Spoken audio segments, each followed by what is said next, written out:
They drummed to their own beat, but now some Richmond street musicians are banging heads with downtown neighbors. And as 8 News investigative reporter AJ Legault uncovers, the city's noise ordinance is almost never enforced. Richmond after dark. It has its own vibe. A heartbeat. From the squeal of buses to the whine of sirens to the tick-tock of crossing lights. But also familiar for those who live here is another beat.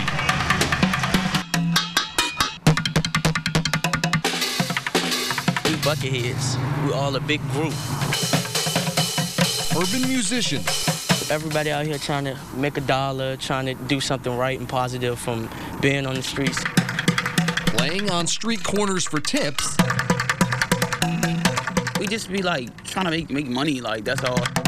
We make like almost 200, like 150. The drummers jam away outside popular venues. Because we love doing it. Entertaining circus goers at the Coliseum. Ballet fans at the Carpenter Center. We even found folks on their way to see The Lion King dancing along to their beat outside the Landmark. We love amusing people. We love the energy. We love the flow. We love the crowd. But while the crowd may be amused, it drives me insane. Many who call downtown home are banging their heads in frustration. Incessant assault by noise. All hours. I've been woken up from sleep around 1 o'clock in the morning and it doesn't stop. But their late night drumming. It's 12:30 a.m. and they're still playing. As a group of downtown residents. It's all you can hear. All night. And guests in area hotels. We have had hotel guests complain about the noise. Screaming for quiet. Anytime there's an event at the Carpenter Center, we can rely on not being able to enjoy our home. This woman who asked we not identify her shows us what the drumming sounds like inside her apartment. I may as well have a 5-man band in my living room. You cannot listen to the TV, you can't talk on the phone, you can't have a conversation without yelling. Richmond has a noise ordinance. It clearly states that excessive sound is a serious hazard to the public health and quality of life, and that people have a right to an environment free from excessive sound. Downtown neighbors tell us the noise from these plastic bucket drums. Banging on plastic buckets isn't something that I find enjoyable at 1 to 2 in the morning. Is more than excessive. I literally sometimes have to sleep with the TV on so that it drowns out the banging of the drums. Here's how City Code defines excessive noise. When measured inside a structure, it's sound that exceeds 55 decibels at night or 65 decibels during the day. Or when measured outside a structure, it's 65 decibels at night and 75 during the day. The sound needs to be measured by a police officer with a decibel meter like this one, and herein lies the problem. Turns out the Richmond Police Department only owns 4 decibel meters and only has 16 officers citywide trained in how to use them. Getting one of those officers to respond to a noise complaint may take hours. This is not just noise, this is harassment. Look at this email from 4th Precinct Commander Michael Schnauder to residents at Miller and Rhodes. While promising to help, he writes, "Keep in mind that there are a limited number of certified officers within the precinct." Trying to drum up pressure, the residents took their message to City Hall, writing their councilperson, Ellen Robertson, who in turn fired off this email to Police Chief Brian Norwood. On November 23rd, she writes, "Chief, I don't understand what is the disconnect in getting this matter addressed. While the city tried to figure out the disconnect, we got plugged in." Setting out to determine for ourselves if the drummers were in violation of the city's noise ordinance.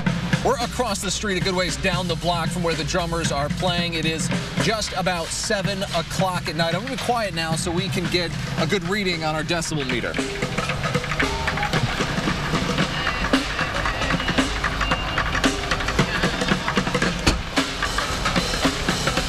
As you can see, it's reading 78 decibels.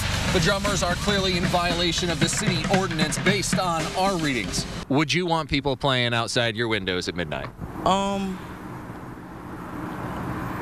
Like, if they're like, if I lived like downtown of the area of Richmond, cares, because I wouldn't care. On February 13th, RPD decided it cared, taking a first-of-its-kind action, setting up an excessive noise sting inside a downtown apartment. Okay, they're over now with the window open. Officers then issued 22-year-old Marky Wright a summons for loud noise. His drumming was measured at 74.7 decibels, nearly 10 decibels louder than allowed. We caught up with Wright outside his first court appearance. We don't do anything wrong to anybody. We just try to make music. We spread joy. But the downtown neighbors who just want him to beat feet away from their windows. There's venues at which you could play that are not outside of people's residences. May take joy in this next statement. Do you think you're going to continue to play outside of center stage? Oh no, I'm not playing in front of there. I'm not even going there. But at other venues, You guys aren't planning on stopping, are you? Never stopping. the beat goes on. AJ Legault, 8 News. God saved me from actually that. The that 13-year-old Eli Tiller is referring to is something he doesn't even remember. It happened January 9th, 2003. Life really completely changed that day. It's a date Eli's parents will never forget. For our family, it was kind of the 9/11 of our family, where there was before that day, and then there was after that day. Before that day, Say cheese.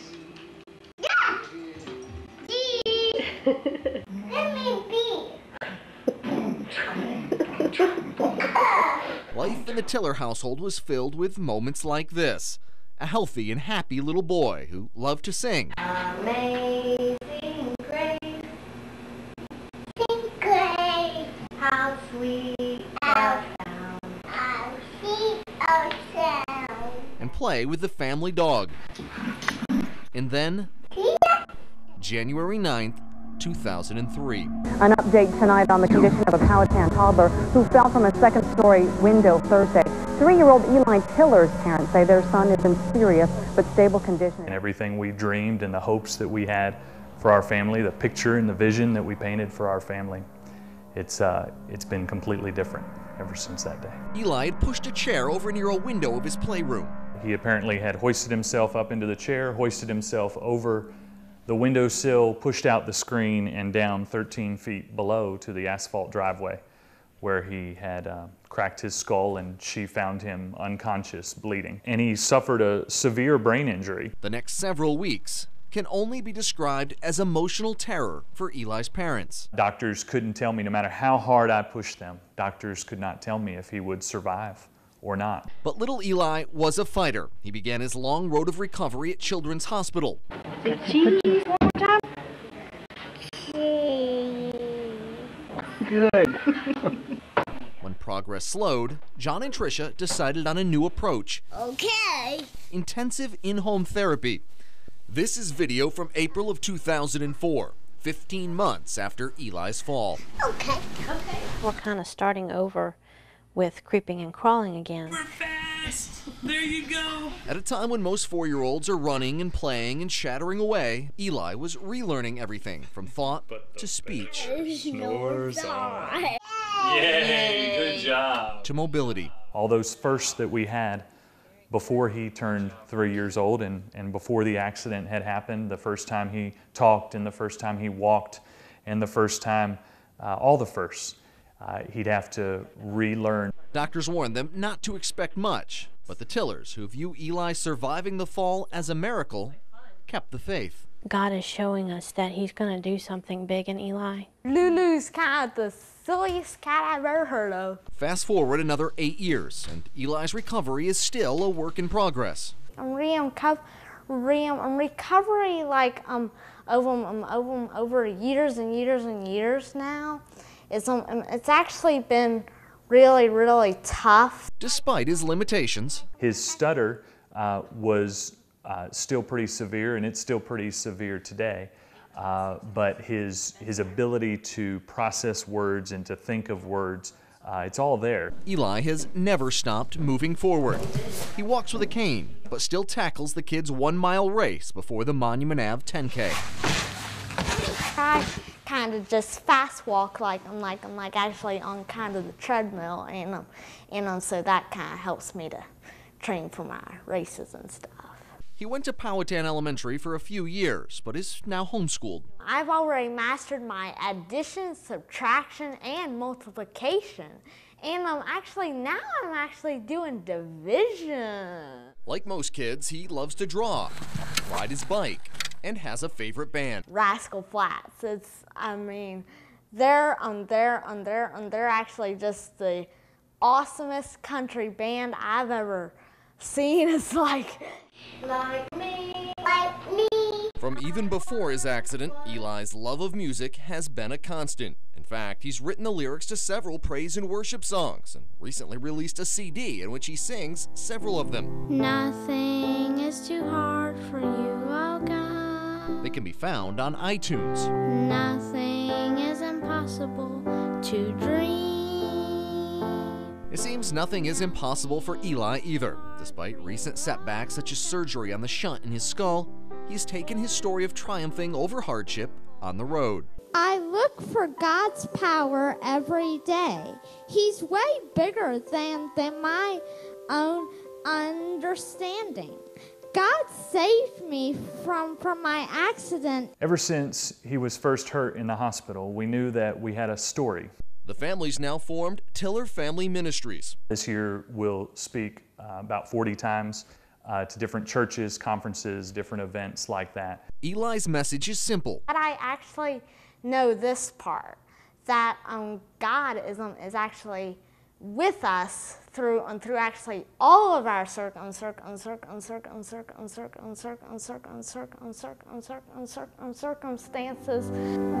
In the end, Eli's story is one of faith and hope after tragedy. I actually know that someday, maybe not today, but someday, He will help me get through that.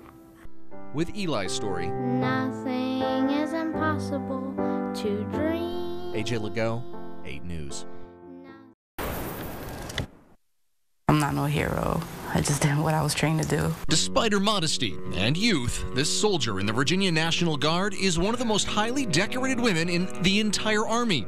Here's her story. We got ambushed. My truck got hit by an RPG. I was wounded. I was shot in my hand. Radios, communications were down. We couldn't hear anything. That's when I rotated my turret to the left-hand side to suppress fire. Sergeant Monica Beltran of Woodbridge reliving the moments of October 26, 2005. She was serving in the Virginia National Guard, riding as a turret machine gunner on a Humvee. That was the first time we ever been on that road. Escorting a convoy. When we were on our way, we got ambushed. We had daisy chains go off, IEDs.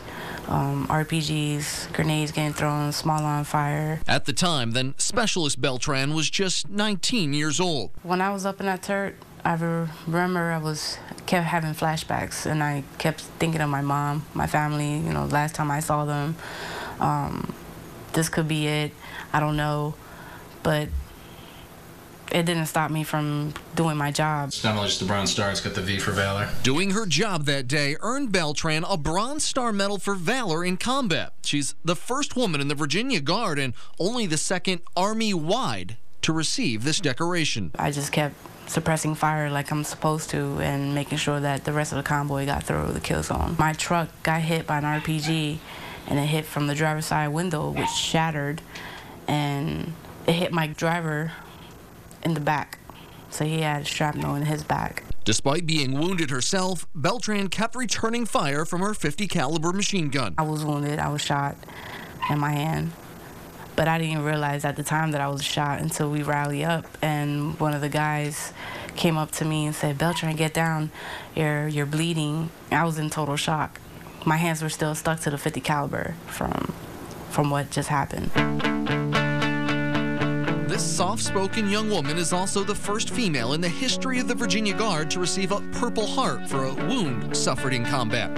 When her commanding officer put her up for a medal, he wrote, "Her personal courage was beyond reproach and contributed to saving the lives of 54 soldiers." But it's Sergeant James Witkowski, the one soldier who didn't make it, that haunts Beltran. Like I said, I was just doing my job, what I was trained for. I wasn't trying to be a hero. I still don't consider myself a hero. my hero is the one who died. Monica Beltran's being inducted Thursday evening into the Virginia Women in History program that's run here by the Library of Virginia. A poster with her picture and story on it is going to be distributed to 4th grade classrooms all across the Commonwealth. In Richmond, AJ Legault, 8 News.